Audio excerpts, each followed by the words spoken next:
CEO had no clue what our department did, and it crippled him. I was a general troubleshooter for my company. My job involved a lot of traveling to different clients we support. My area of work is Ontario, Canada, and some of the nearby states in the United States. I did most of my traveling by car since my schedule can change quite quickly and flying can become very expensive. I had one colleague who is technically my subordinate, but we have a very good working relationship and would often handle calls independently of each other, only checking in by phone once a week and in person once a month, when necessary. A little over a year ago I got an email calling me to the head office in New York City for a meeting with the CEO and the board of directors regarding my job. I checked with my colleague and he got the same email. So we made our travel plans and met in New York City the following week. We have dinner together the night before our meeting and can't figure out between us what the issue is about. When we go into the meeting the next day we are informed that the company is dividing our department between the US and Canada and that there would be a new person to deal with the US clients and we were to restrict ourselves to Canada. Both my colleague and I were a little shocked at this since neither of us had even heard this was being discussed. I asked who the new person for the US was and we then learned that it was a new hire that the CEO had taken a special interest in. Trying to be of good spirit I offered to train the new person. CEO accepted and then brought in the new hire. In walks a young lady who looks about 23 years old and wears an expression that she knows everything. She sits at the table and immediately makes it very clear that she wants nothing to do with us. For further reference, our CEO is Bob, new hire is Karen, and colleague is Jim. Bob: Welcome Karen, we have just informed Op and Jim about the change in structure and they are willing to give you the support you need to get yourself started. Karen and Bob both look at me.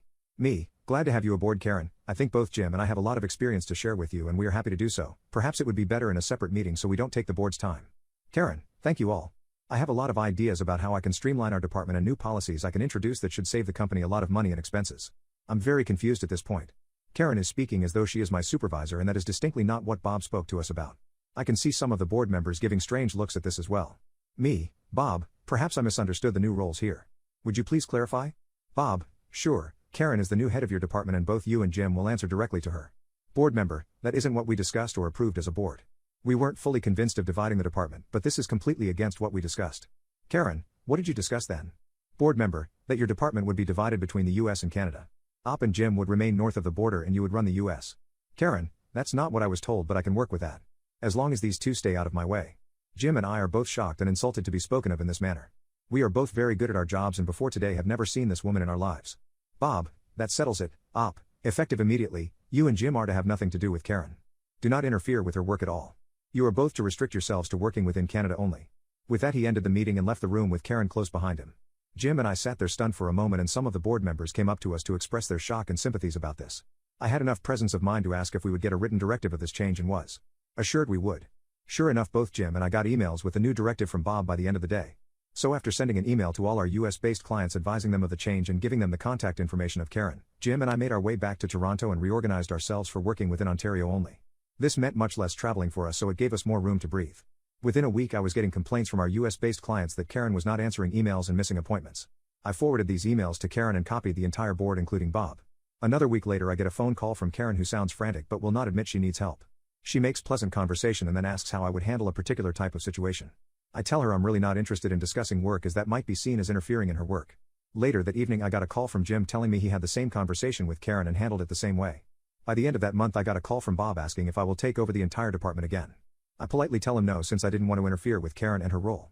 For the next 3 months I'm getting emails and phone calls from US clients asking if they can have me back as their contact. This confirms an idea that had been in my head. Jim and I had actually grown our client base in Ontario since restricting ourselves here.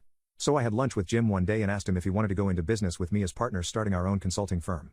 We couldn't provide everything our current company provided, but we could provide a high degree of professionalism for our specific field and it seemed we had a ready-made client base. By the end of the lunch he was on board and we started the necessary steps to get ourselves set up. As soon as we were clear we both submitted our resignations with explanations of why. The next time clients contacted us we told them we no longer worked for the company. When they asked if we still worked in the field we told them we had established our own firm and what services we offered.